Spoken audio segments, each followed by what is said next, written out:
friends, and greetings for the day. Welcome back to another tutorial on ISTQB Advanced Agile Technical Tester. We are in chapter 2 and still continuing with 2.1. The next topic what we are considering as a part of this tutorial is 2.1.3, analyze a product backlog to introduce acceptance test driven development. In the previous tutorials, we have understood a bit more about what is test-driven development and how do you apply behavior-driven development. In this tutorial, we are further extending our understanding with respect to acceptance test-driven development.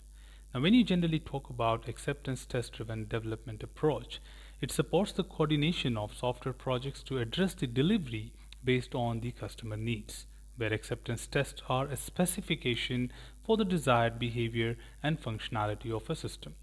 Generally, a user story is the one which represents the piece of information provided about any functionality on an application, where acceptance test is only the one which verifies that this functionality is implemented correctly or not, which are more on the driven part from the acceptance criteria which are documented as a part of user story analysis.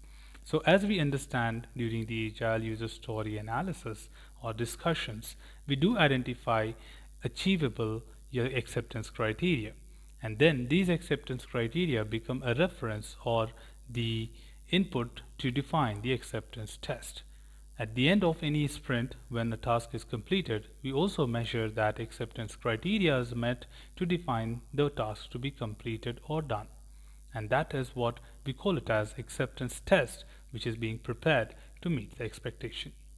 Generally, a user story is split by developers into a set of tasks required to implement that functionality. Developers can implement these tasks using TDD as well.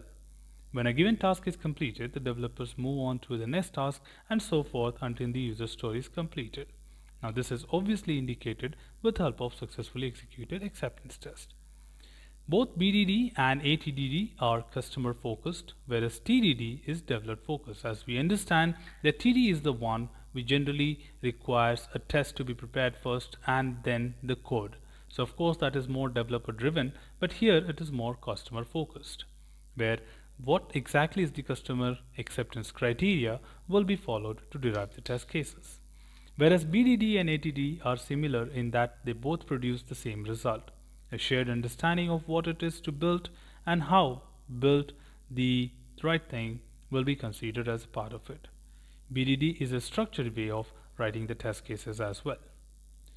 Further in continuation, we talk more about what is ATD and how does it really work when it comes to analysis of the user stories. ATDD generally separates the test intentions, which is expressed in human readable formats such as plain text or simple straight format of simple lines or like one-liners, from the test implementation, which is preferably automated. The important separation means that business facing and other non-technical team members such as product owners, analysts, testers can take an active role in describing the testable examples to derive development. Stakeholders with different roles and perspectives such as customer, developer, and testers come together to collaboratively discuss a potential user story. So generally as a part of analysis, we generally have an understanding on how the story will be implemented, what is it all about. To try to have a better intuition and brainstorming, we can invite other portfolios as well to contribute to make it more effective. Now generally you can do that by having a shared understanding of the problem to be solved, to ask each other open questions regarding the functionality, and to explain concrete, testable examples for required behavior. The agreed examples are valuable outputs in themselves, so it is important to remember that although also an automated as an accepted test, it is not always necessary or cost effective to do so. So sometimes you need to be very careful and decide that what is that need to be done at that point of time and decide on the automation carefully. Sometimes things can be done manually better when compared to automation. So it must be decided wisely that where to go for automation and when to go for manual execution, because not automation is always cost effective.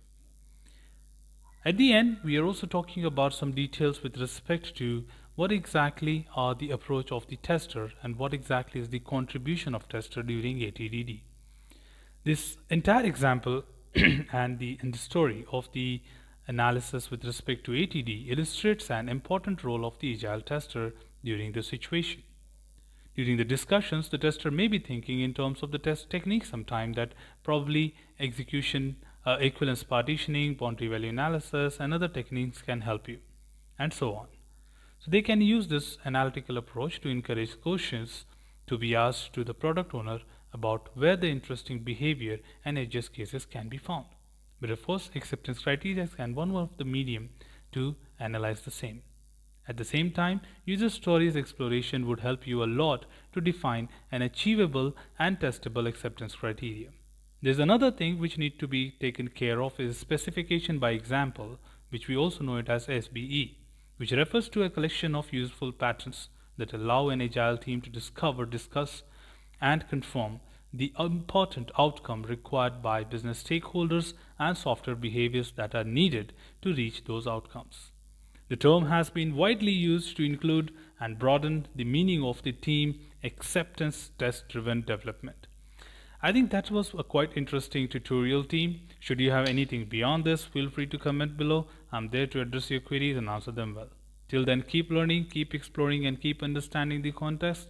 Thanks for watching the video, team, and happy learning.